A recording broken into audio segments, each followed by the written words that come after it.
નમસ્કાર દર્શક મિત્રો, હું વિવેક કલોલા આપ સર્વેનું યુટ્યુબ ચેનલમાં હાર્દિક સ્વાગત કરું છું. મિત્રો 120 ગોલ્ડન રૂલ્સ ઓફ ઇંગ્લિશ ગ્રામરની આપણી જે સિરીઝ ચાલી રહી છે તેની અંદર આજે આપણે રૂલ નંબર 62 જોવાના છીએ. અને મિત્રો રૂલ નંબર 62 છે એ ઇન, એટ અને ઓન ઉપર છે. ટૂંકમાં આ ત્રણ છે એ શું છે મિત્રો? નામયોગી અવ્યય છે, બરાબર છે, એટલે કે પ્રેપોઝિશન્સ છે, બરાબર છે.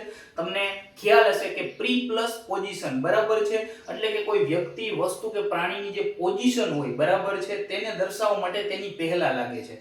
તો ક્યારે આપણે ઇન નો ઉપયોગ કરીએ છીએ, ક્યારે આપણે એટ નો ઉપયોગ કરીએ છીએ, ક્યારે આપણે ઓન નો યુઝ થાય છે, બરાબર છે, તે આ નિયમની અંદર આપણે સમજીશું. તો જોવો જોઈએ મિત્રો કે ઇન છે એ ક્યારે વપરાય છે. આમ તો ઇન નો જે અર્થ છે એ અંદર થાય. શું થાય મિત્રો? અંદર થાય અથવા તો માં થાય, બરાબર છે મિત્રો. પરંતુ જોવો જોઈએ કે મોટી જગ્યાઓની પહેલા, મોટી જગ્યા એટલે કે લાર્જ પ્લેસીસ હોય, બરાબર છે, તેવા જે પ્લેસીસ છે તેના નામની પહેલા આપણે ઇન નો યુઝ કરીએ છીએ, બરાબર છે. બીજી વસ્તુ કે કોઈ મંથ નું નામ આપેલું હોય, કોઈ વર્ષ આપેલું હોય, બરાબર છે, તો તેની પહેલા પણ આપણે ઇન નો યુઝ કરીએ છીએ. હું તમને એક્ઝામ્પલ ની સાથે સમજાવીશ, બરાબર છે. પછી છે એટ મિત્રો, બરાબર છે. તો કોઈ નાની જગ્યાઓ હોય, બરાબર છે, સ્મોલ પ્લેસીસ હોય, બરાબર છે, તો તેવા પ્લેસીસના નામોની પહેલા આપણે એટ નો યુઝ કરીએ છીએ, બરાબર છે. બીજું તો કે સમય દર્શાવવા માટે પણ આપણે એટ નો યુઝ કરીએ છીએ. ક્લિયર છે મિત્રો? પછી ઓન છે, બરાબર. તો જે ઓન છે, બરાબર મિત્રો, એ દિવસના નામોની પહેલા આપણે ઓન નો યુઝ કરીએ છીએ. ઓન નો એક અર્થ ઉપર પણ થાય છે, બરાબર છે, એટલે કે ઓન છે, બરાબર, કોઈ વસ્તુ છે એ સરફેસ ને અડીને પડેલી હોય, બરાબર છે. તેવું જ્યારે આપણે દર્શાવવું હોય ત્યારે પણ આપણે ઓન નો ઉપયોગ કરીએ છીએ. ફોર એન એક્ઝામ્પલ કે પુસ્તક છે એ ટેબલ ઉપર છે, બરાબર, તો the book is on the table. Clear છે મિત્રો?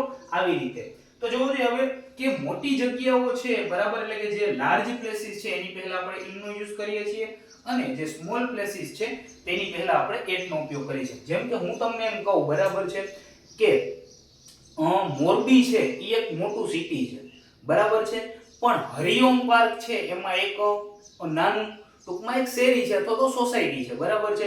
તો જોવો જોઈએ ફોર એક્ઝામ્પલ હું એમ કહું કે હું હરિઓમ પાર્કમાં જે મોરબીમાં આવેલું છે ત્યાં રહું છું. ક્લિયર છે મિત્રો? તો જોવો જોઈએ એક્ઝામ્પલ ની મદદથી હું તમને સમજાવું છું કે આઈ લીવ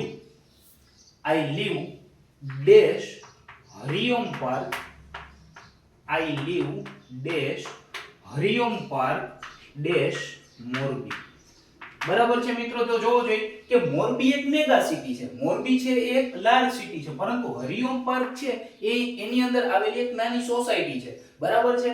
તો સ્મોલ પ્લેસીસ છે તેની પહેલા આપણે શેનો યુઝ કરીએ છીએ મિત્રો? તો કે એટ નો ઉપયોગ કરીએ છીએ, બરાબર છે. I live at Hariom park, અને મોરબી છે એ મેગા સિટી છે એટલા માટે ત્યાં આપણે ઇન નો યુઝ કરીએ છીએ. ટૂંકમાં ઇન દિલ્હી થઈ ગયું, ઇન જામનગર થઈ ગયું, ઇન સુરત થઈ ગયું. ક્લિયર છે મિત્રો? અને નાની મોટી કોઈ જગ્યા હોય તો એની પહેલા આપણે એટ નો યુઝ કરીએ છીએ. ક્લિયર છે મિત્રો? ઇન અને એટ નો જે અર્થ છે અથવા તો ક્યાં એનો યુઝ થશે. હવે બીજી એક વસ્તુ જોવો જોઈએ કે ઇન છે, બરાબર, એ મંથ અને યર હોય, બરાબર છે, એની પહેલા પણ વપરાય છે. મંથ એટલે કે in January, in March, in May, બરાબર છે. ક્લિયર છે મિત્રો?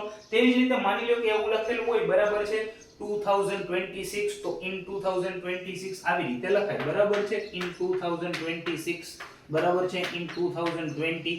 ક્લિયર છે મિત્રો? તો મંથ અને યર ની પહેલા પણ આપણે ઇન નો યુઝ કરીએ છીએ. બીજી એક વસ્તુ મિત્રો એટ છે. તો એટ સમય દર્શાવવા માટે પણ વપરાય છે.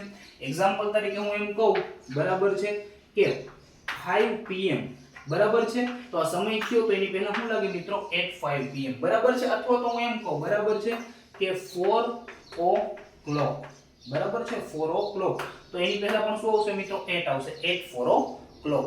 ક્લિયર છે મિત્રો? હવે વાત આવે આપણે ઓન ની, બરાબર છે.